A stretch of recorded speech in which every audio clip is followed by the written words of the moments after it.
जय श्री राधे कृष्ण। आप सभी का हमारे YouTube चैनल पे बहुत बहुत स्वागत है। आइए सुनते हैं हरितालिका तीज की कथा। आप सभी भक्तों को हरितालिका तीज की ढेर सारी शुभकामनाएं। आप सभी के जीवन में भगवान भोलेनाथ, माता पार्वती की कृपा से आप सभी को सभी प्रकार के सुख और समृद्धि की प्राप्ति हो। हरितालिका तीज का व्रत, जो कि हर वर्ष भाद्रपद माह के शुक्ल पक्ष की तृतीया तिथि के दिन हरितालिका तीज का व्रत किया जाता है।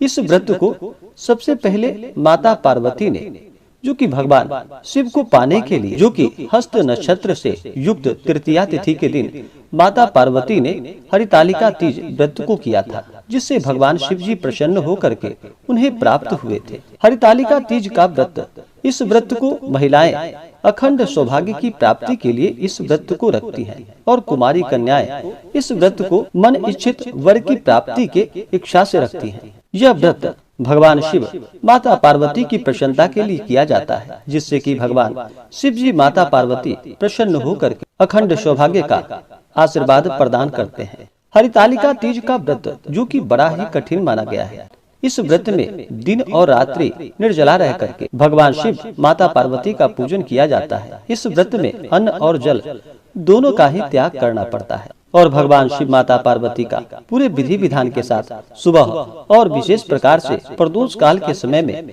पूजन किया जाता है। तो आइए सुनते हैं हरितालिका तीज की कथा।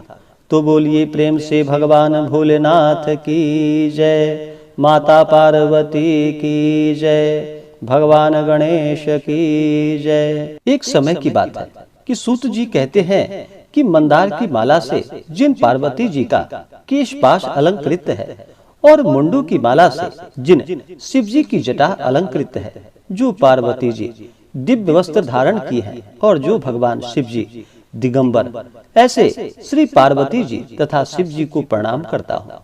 रमणीक कैलाश पर्वत के शिखर पर बैठी हुई श्री पार्वती जी कहती हैं कि हे महेश्वर, हमें कोई गुप्त व्रत या पूजन बतलाइए जो सब धर्मों में सरल हो, जिसमें परिश्रम भी कम करना पड़े लेकिन फल अधिक प्राप्त हो। हे नाथ, यदि आप मुझ पर प्रसन्न हो तो यह विधान बतलाइए। हे प्रभु, किस तप, व्रत या दान आदि से मध्य और अंत रहित आप जैसे महाप्रभु हमको प्राप्त हुए हैं। तब भगवान शिव जी कहते हैं कि हे देवी, सुनो, मैं तुमको एक व्रत जो मेरा सर्वस्व और छिपाने योग्य है, लेकिन तुम्हारे प्रेम से वशीभूत होकर मैं तुम्हें बतलाता हूँ। जैसे नक्षत्रों में चंद्रमा, ग्रहों में सूर्य, वर्णों में ब्राह्मण, देवताओं में विष्णु भगवान, नदियों में गंगा, पुराणों में महाभारत, वेदों में सामवेद और इंद्रियों में मन श्रेष्ठ है। सब पुराण और वेदों का सर्वस्व जिस तरह कहा गया है, मैं तुम्हें एक प्राचीन व्रत को बतलाता हूँ। एकाग्र से सुनो। जिस व्रत के प्रभाव से तुमने मेरा आधा आसन प्राप्त किया है, वह मैं तुम्हें बतलाऊंगा, क्योंकि तुम मेरी प्रेयसी हो। भाद्रपद मास में हस्त नक्षत्र से युक्त शुक्ल तृतीया तिथि को उसका अनुष्ठान मात्र करने से स्त्रियां सब पापों से मुक्त हो जाती हैं। हे देवी, तुमने आज से बहुत दिन पहले हिमालय पर्वत पर इस व्रत को किया था। यह वृतांत मैं तुमसे कहूँगा। पार्वती ने पूछा कि हे नाथ, मैंने क्यों यह व्रत किया था, यह सब आपके मुख से सुनना चाहती हूँ। तब भगवान शिव जी कहते हैं, भारतवर्ष के उत्तर की ओर एक बड़ा रमणीक और पर्वतों में श्रेष्ठ हिमवान नामक पर्वत है, जिसके आसपास तरह तरह की भूमियां हैं। तरह तरह के वृक्ष उस पर लगे हुए हैं। नाना प्रकार के पक्षी और अनेक प्रकार के पशु उस पर निवास करते हैं। वहां पहुंचकर गंधर्वों के साथ बहुत से देवता, सिद्धचारण, पक्षीगण सर्वदा प्रसन्न मन से विचरते हैं। वहां पहुंचकर गंधर्व गाते हैं, अप्सराएं नाचती हैं। उस पर्वत राज के कितने ही शिखर हैं, ऐसे कि जिसमें स्फटिक, रत्न और वैदुर्य मणि आदि की खाने भरी हैं। यह पर्वत ऊंचा तो इतना अधिक है कि मित्र के घर की तरह समझकर आकाश को स्पर्श करते रहता है। उसके समस्त शिखर सदैव हिम से आच्छादित रहते हैं और गंगा जल की ध्वनि सदा ही सुनाई देती रहती है। हे पार्वती, तुमने बाल्यकाल में उसी पर्वत पर तपस्या की थी। 12 वर्ष तक तुम उल्टी लटक कर केवल धुआं पीकर रही। 64 वर्ष तक सूखे पत्ते खाकर रही। माघ मास में तुम जल में बैठी रहती और वैशाख की दोपहरिया में पंचाग्नि तापते रहती थी। श्रावण के महीने में जल बरसता तो तुम भूखी प्यासी रहकर मैदान में बैठी रहती थी। तुम्हारे पिता इस तरह के कष्ट सहन को देखकर बड़े ही दुखी हुए। वे चिंता में पड़ गए कि मैं अपनी कन्या किसको दूं। उसी समय नारद जी वहां आ पहुंचे। मुनि श्रेष्ठ नारद जी उस समय तुम्हें देखने को गए थे। नारद जी को देखकर गिरि ने अर्घ्य, पाद्य, आसन आदि देकर उनकी पूजा की और कहा कि हे स्वामी, आप किस लिए आए हैं? मेरे अहो भाग्य, आपका आगमन मेरे लिए बड़ा ही अच्छा है। नारद जी ने कहा कि हे पर्वतराज, सुनो, मैं विष्णु भगवान का भेजा हुआ आपके पास आया हूँ। आपको चाहिए कि यह कन्या रत्न किसी योग्य वर को दे। भगवान विष्णु के सामने योग्य वर ब्रह्मा, इंद्र और शिव, इसमें से कोई नहीं है। इसलिए मैं यही कहूँगा कि आप अपनी कन्या भगवान विष्णु को ही देवे। हिमवान ने कहा कि भगवान विष्णु स्वयं मेरी कन्या ले रहे हैं और आप यह संदेश लेकर आए हैं, तो मैं उन्हें अपनी कन्या अवश्य ही दूंगा। हिमवान की इतनी बात को सुनकर मुनिराज नारद आकाश में विलीन हो गए। वे पीताम्बर, शंख चक्र और गदाधारी भगवान विष्णु के पास पहुँचे। वहां हाथ जोड़कर नारद जी ने भगवान विष्णु से कहा कि हे देव, सुनिए, मैंने आपका विवाह पक्का कर दिया है। उधर हिमवान ने पार्वती के पास जाकर कहा कि हे पुत्री, मैंने तुम्हें भगवान विष्णु को दे डाली है। तब पिता की बात को सुनकर तुम बिना उत्तर दिए ही अपनी सखी के घर में चली गई। वहीं जमीन पर पड़कर तुम बड़ी दुखी हुई और विलाप करने लगी। तुमको इस तरह विलाप करते हुए देखकर तुम्हारी सखी ने तुम्हारे पास आकर कहा कि हे देवी, तुम क्यों इतनी दुखी हो? इसका कारण बतलाओ। तुम्हारी जो कुछ भी इच्छा होगी मैं यथाशक्ति उसको पूरा करने की चेष्टा करूंगी, इसमें कोई संशय नहीं है। पार्वती बोली कि मेरी जो कुछ अभिलाषाएं हैं उसे तुम प्रेम पूर्वक सुनो। मैं एकमात्र शिव जी को अपना पति बनाना चाहती हूँ, इसमें कुछ भी संशय नहीं। मेरे इस विचार को पिता ने ठुकरा दिया है, इसमें मैं अपने शरीर का अब त्याग कर दूंगी। पार्वती की इस बात को सुनकर सखियों ने कहा कि शरीर का त्याग न करो, चलो किसी ऐसे वन को चलते हैं जहाँ पिता को पता न लगे। ऐसी सलाह कर तुम वैसे वन में जा पहुँचे। उधर तुम्हारे पिता घर घर तुम्हें खोजने लगे।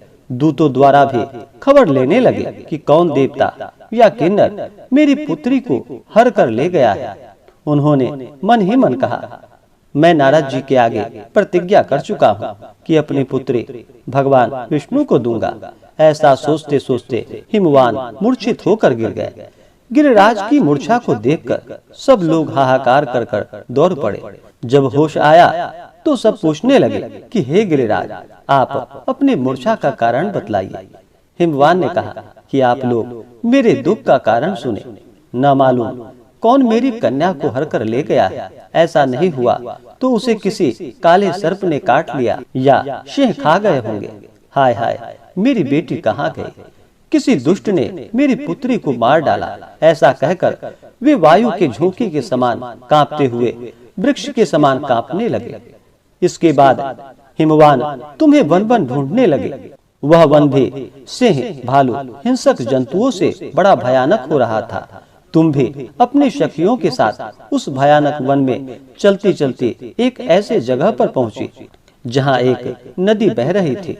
उसके रमणीक तट पर एक बड़ी सी कंदरा थी। तुमने उसी कंदरा में आश्रय बना लिया और मेरी एक बालुकामयी प्रतिमा को बनाकर अपनी सखियों के साथ निराहार रहकर मेरी आराधना करने लगे।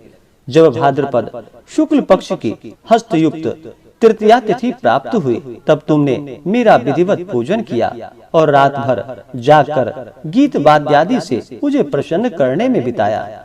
उस वृत्रराज के प्रभाव से मेरा आसन डगमगा उठा, जिससे मैं तत्काल उस स्थान पर जा पहुंचा जहां पर तुम अपनी सखियों के साथ रहती थी। वहां पहुंचकर मैंने तुमसे कहा कि मैं तुम पर प्रसन्न हूँ। बोलो, तुम क्या चाहती हो? तुमने कहा कि मेरे देवता, यदि आप मेरे ऊपर प्रसन्न हैं तो मेरे पति बने। मेरे तथास्तु कहकर कैलाश पर्वत पर वापस आने पर तुम वह प्रतिमा नदी में प्रवाहित कर दी और सखियों के साथ उस महाव्रत का पारण किया। हिमवान भी तब तक उस वन में तुम्हें खोजने के लिए आ पहुँचे। चारों दिशाओं में तुम्हारी खोज करते करते वे व्याकुल हो चुके थे, इसलिए तुम्हारे आश्रम के समीप आ पहुँचे और पहुँचते ही गिर पड़े। थोड़ी देर बाद उन्होंने नदी के तट पर 2 कन्याएं देखी। देखते ही उन्होंने तुम्हें छाती से लगा लिया और विलक कर रोने लगे।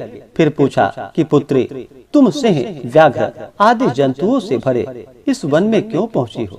पार्वती ने उत्तर दिया कि हे पिताजी, मैंने पहले ही अपने आप को शिव जी के हाथों सौंप दिया था। आपने मेरी बात टाल दी, इससे मैं यहाँ पर चली आई। हिमवान ने सांत्वना दी कि हे पुत्री, मैं तुम्हारी इच्छा के विरुद्ध कुछ भी नहीं करूँगा। तुम्हें अपने साथ लेकर घर आए और मेरे साथ तुम्हारा विवाह कर दिया। इसी से तुमने मेरा अर्ध आसन पाया है। तब से आज तक किसी के सामने मुझे यह व्रत प्रकट करने का अवसर प्राप्त नहीं हुआ। हे देवी, मैं यह बताता हूँ कि इस व्रत का हरितालिका नाम क्यों पड़ा। तुमको सखिया हर कर ले गई थी, इसी से हरितालिका नाम पड़ा। इस पर पार्वती जी ने कहा कि हे प्रभु, आपने नाम तो बताया, अब इसकी विधि बतलाइए। इसका क्या पुण्य है, क्या फल है, यह व्रत कौन करे? तब भगवान शिव जी पार्वती जी से कहते हैं कि हे देवी, मैं स्त्री जाति की भलाई के लिए यह उत्तम व्रत बतलाता हूँ। जो स्त्री अपने सौभाग्य की रक्षा करना चाहती हो, वह यत्न पूर्वक इस व्रत को करे। पहले कदली के खंभे आदि से सुशोभित एक सुंदर मंडप बनावे। उसमें रंग बिरंग के रेशमी कपड़ों से चंदवा लगाकर चंदन आदि सुगंधित द्रव्यों से वह मंडप लिपवावे। फिर शंख, भेरी, मृदंग आदि बजाते हुए बहुत से लोग एकत्रित होकर तरह तरह के मंगलाचार करते हुए उस मंडप में पार्वती जी तथा शिव जी की प्रतिमा स्थापित करे। उस रोज दिन भर उपवास कर बहुत से सुगंधित फूल, गंध और मनोहर धूप, नाना प्रकार के नैवेद्य आदि एकत्र कर मेरी पूजा करे और रात भर जागरण करे। ऊपर जो वस्तुएं गिनाई गई है, इसके अतिरिक्त नारियल, सुपारी, जमीरी नींबू, लौंग, अनार, नारंगी आदि जो फल प्राप्त हो सके उन्हें इकट्ठा कर ले। उस ऋतु में जो फल तथा फूल मिल सके विशेष करके रखे। फिर धूप दीपादि द्वारा निम्नलिखित मंत्रों का उच्चारण करता हुआ पूजन करे। इसके बाद शिवाय, शिव रूपिण्य यहाँ से लेकर प्रसन्ना भव पार्वती तक मंत्रों का उच्चारण करे, जिसका अर्थ इस प्रकार है।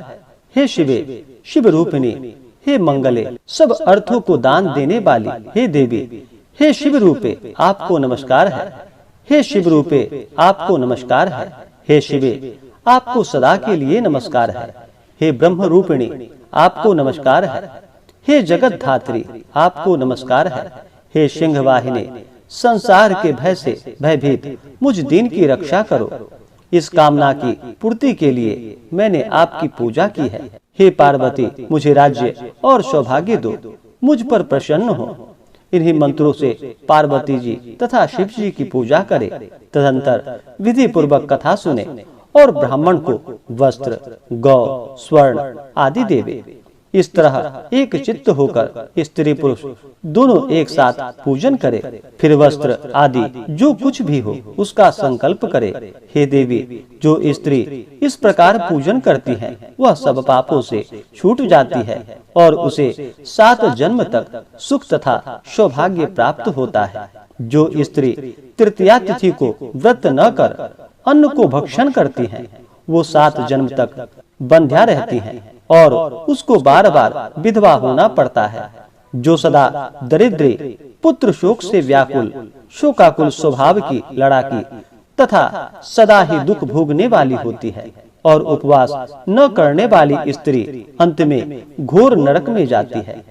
तीज को अन्न खाने से सूकरी, फल खाने से बंदरिया, पानी पीने से जोंक, दूध पीने से सांपनी, मांसाहार करने से बाघिन, दही खाने से बिल्ली, मिठाई खाने से चींटी और सब खाने से मक्खी होती है।